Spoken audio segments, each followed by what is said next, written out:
Jordan, it depends on what you mean by Peterson. The recent video of him debating 20 atheists by Jubilee is a perfect lesson for us on how to debate an atheist. And it also exemplifies why Peterson is a champion of doing exactly this. And so, I'm going to use this video for us to learn what techniques he uses to win these arguments. The first thing you need to keep in mind is that nobody clicks on these videos to have their minds changed. People come to these videos with their minds already made up, and if you've ever changed your mind because of a Jubilee debate, hey, let me know in a comment. So why do people watch these? They either want some entertainment watching their side, gotcha the other side, or they want some talking points that they can use when they find themselves in a debate with the other side. Remember, they don't need logical talking points, they just need some talking points. And if you were Peterson, that's what you're here to provide. So without further ado, my name's Pranav, you're watching Scienceisdope.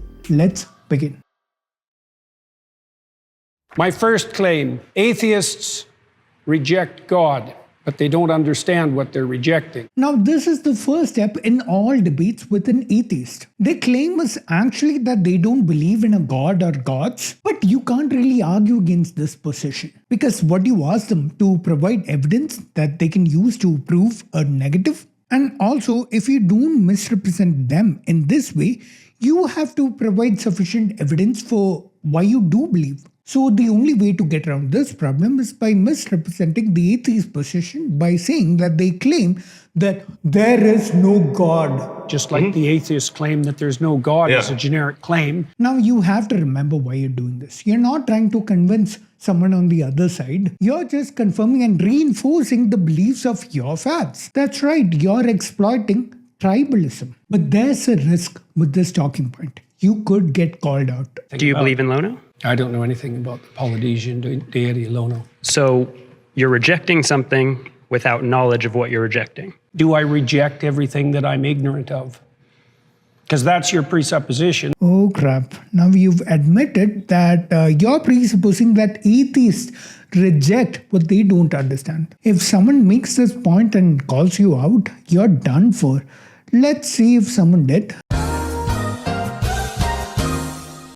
No one did. You got away this time. But Jordan employs some tactics to make sure he doesn't get caught with his pants down. I'm not sure what happened this time, but I sure am glad that he got away with it. Anyway, Jordan's a smart guy. I'm sure whether he gets called out or not, he can handle it. How? By using the following techniques. Keep asking them stuff in between. Keep them from ever making a logical point. Well, based on culture and history, right? We get better. Well, they did do it based on culture and history, but Yes. culture and history have their foundations too. So Well, yeah, but stringently yes. against slavery, and it was about the only movement in the history Yes. of the human race that Yes. had an anti-slavery direction. which was driven by humans. The idea of God is Do you like, think that there's an underlying unity of things? Just catch one slip up that they make and use that to interrupt them. there are as many gods out there as there are believers because everybody has mutually exclusive and different views of what God is. So it seems Well, like if everybody had mutually exclusive views of what God is, no one could speak to each other. Now, quite often what will happen is when you do this, they lose their train of thought and they won't make the point that they were about to make. And you've debated atheists before, so you know exactly what their point is before they make it, and so you know exactly when you should interrupt them. I'll show you another example. Here your opponent is about to make the point that there's this Polynesian deity that you don't understand. Tell me everything that you know about the Polynesian deity Lono. He's about to imply that you're misrepresenting the atheist position by saying that they reject God. So what do? Interrupt his flow. My question is quite simple.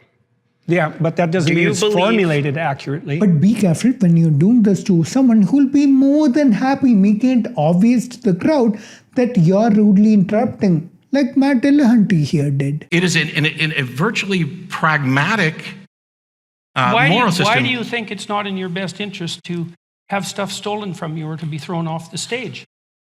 Why is it not in my best interest? Yeah. No, you don't get to think, oh, that's self-evident. It's like nothing's self-evident to the skeptic. Let's keep that in mind. Oh. Well, so when I talk about this, I'm talking about well-being is the language that Sam uses. Oh, I don't, yeah. Sad. I don't care whether or not somebody else considers that morality. I would think at a minimum, would you and I agree that That whole well-being thing, man, as a basis for a metaphysics, that's just a non-starter. we're not basing metaphysics on it? So far as I can tell, Then why do you need free will? I don't think Why we do you need believe free in will. it then? I- Why do you attribute agency to things if the laws of the Can universe I can get to that one point? Okay, forget that Delhanty debate. In this debate, however, you're the famous one. And so everyone's vying for their chance to talk to you. And even if you rudely interrupt them, they won't call you out on it and risk their chance at this opportunity. And also, they won't ruin their chance by trying to outsmart you. Either you're a Christian or you're not. Which one is it? I could be either of them, but I don't have to tell you. You don't have to tell me. I was under the impression private. I was invited to talk to a Christian. Am I not talking to a Christian? No, you were invited to. I think everyone should look at the title of the YouTube channel. You're probably in the wrong YouTube video, You're really quite something, you are. aren't I? But you're really quite nothing, right? You're not a Christian. Okay, I'm done with him. Okay, maybe that might happen, but more than 9 times out of 10, it won't. And even if it does, don't worry, you can always just refuse to talk to them, especially if they're raising some tough questions. Everything works out in your favor in the end. Yay! If you're ever faced with a question you can't answer or don't want to answer because it'll mean that you're conceding a point, just do this. Seems like you have the reductive view of what an atheist is. Well, let's start with your claim.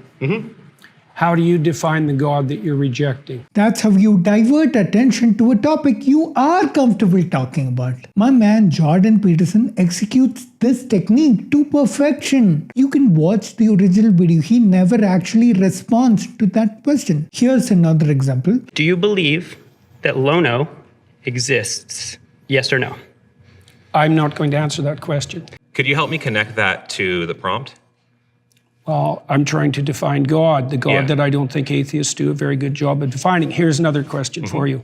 What do you think guides you in your determination of whether or not what you're saying to me is true? See, he made another point before the guy could actually respond to the first one. Here's something from another debate. If all humanity were to cease to exist, does God still exist? I don't think I know how to answer that.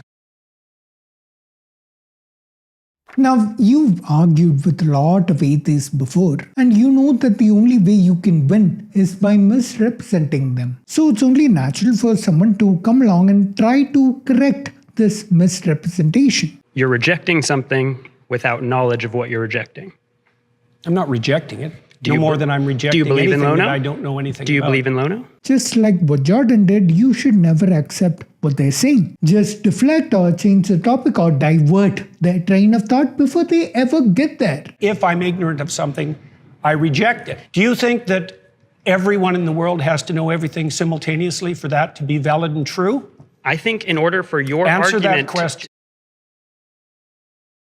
Morality and purpose cannot be found within science. Always be pointing to the shortcomings of science. Science doesn't tell us anything about morality, ethics, values, etc. We have to frame these debates with atheists as religion versus science. And we want to give people on our side talking points against science. Now, before anyone even comes to argue these points with you, you have to start thinking about the counter-arguments and the ways someone can beat the point you just raised. Like with this one, someone can just say, as opposed to what? Morality can be found within religion? You want to call the whims and fancies of some prehistoric people who wrote a book morality? Now, if someone does raise a point like that, no. If someone is about to make a point like that, you know all the techniques to stop them in their tracks. Just apply the ones that we've already discussed before.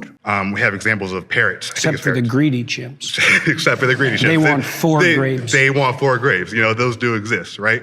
But we have similar examples where we do animal tests, right? And So morality is intrinsic.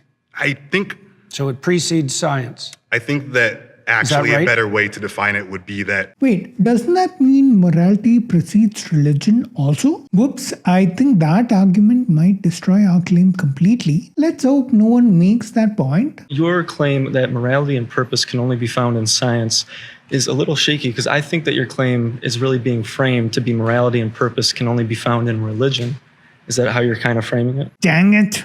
Let's see how Jordan Peterson handles this. I would say that the domain of religion is the domain of morality and purpose. Yes, exactly. And also that science is actually structured, at least in part technically, to eliminate such considerations from its purview a priori. Good, he's diverting the topic of discussion. See, even if the point you just made is bad, just make sure your fans don't see you get caught with your pants down. Just change the topic. And you can go back and watch the original video. The discussion never comes back to this point that how can the subjective opinion or word of a god who endorses things like slavery be called morality? Good for us, eh? That's some skillful maneuvering by Jordan Peterson. And it happens again. Let's see what he says. If you're saying that morality and purpose cannot come from science, is the opposite of that true, that morality and purpose can only come from God? That's a way of defining it, yes. This word define can come in real handy. You know what? We need to talk about this little trick in detail. He uses this tactic again. With regard to the first claim, say, atheists don't understand what they're rejecting. Because I would say, by definition, God is the unity upon which moral claims are based. When you find yourself backed into a corner, you can always pull out this weapon. And Peterson uses it often. If we can do that without God, then does that defeat your claim? Well, yeah, except that it doesn't.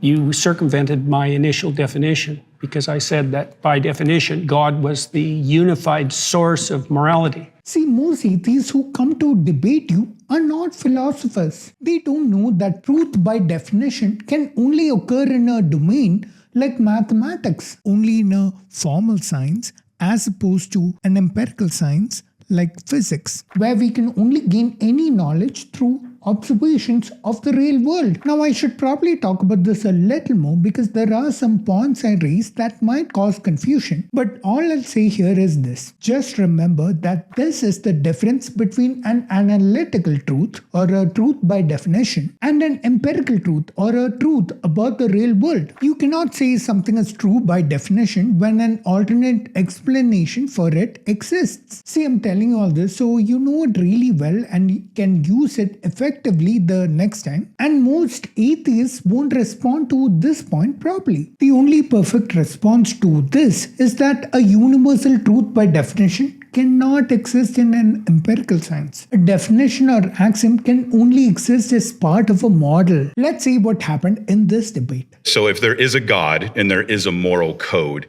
and it doesn't come at your benefit, are you going to follow it?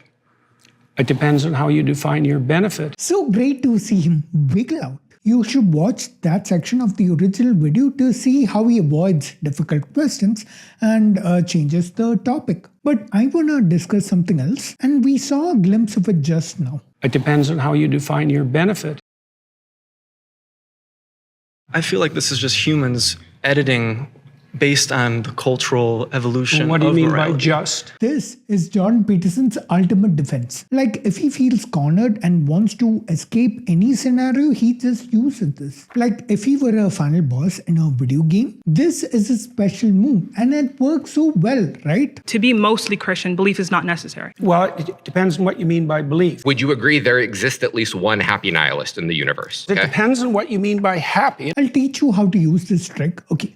So when a person asks you a question, and it's usually a yes or no question, but answering yes or no will mean that you are conceding a point. These kinds of questions are called loaded questions, just FYI. That's when we use this technique. Okay, what do? Pick the most difficult, most high vocabulary word in that question, or, and here's the best way, pick the word that's doing all the heavy lifting in that question. Pick the word that the entire question just hinges upon. And just respond with, it depends on what you mean by that word. Just watch these clips to see how Jordan does it. So at the bottom is God, and there can be multiple people with different conceptions of God, and they're each valid in being called God. So there are multiple gods that exist.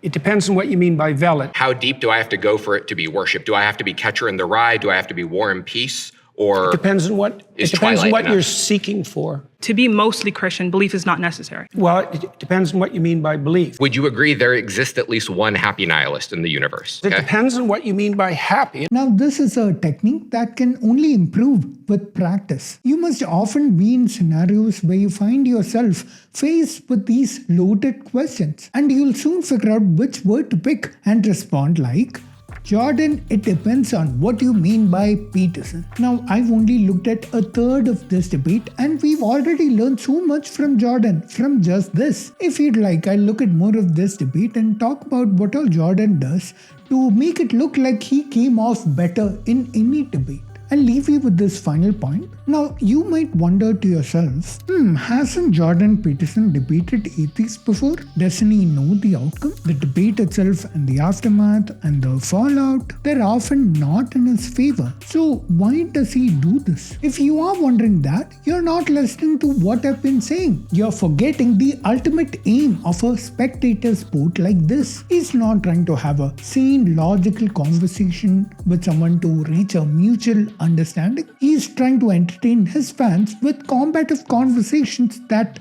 confirm their belief, whether it's true or not, because he has an incentive to keep his fans where they are. As viewers of conservative platforms where he gets his money from, like the Daily Wire, his biblical lectures, his videos, his podcasts, they've all been pushing the same ideas. So financially, there's a good move on his part. Integrity and honesty wise, I'm not so sure. But who cares about ethics, man? Always remember, money greater than ethics.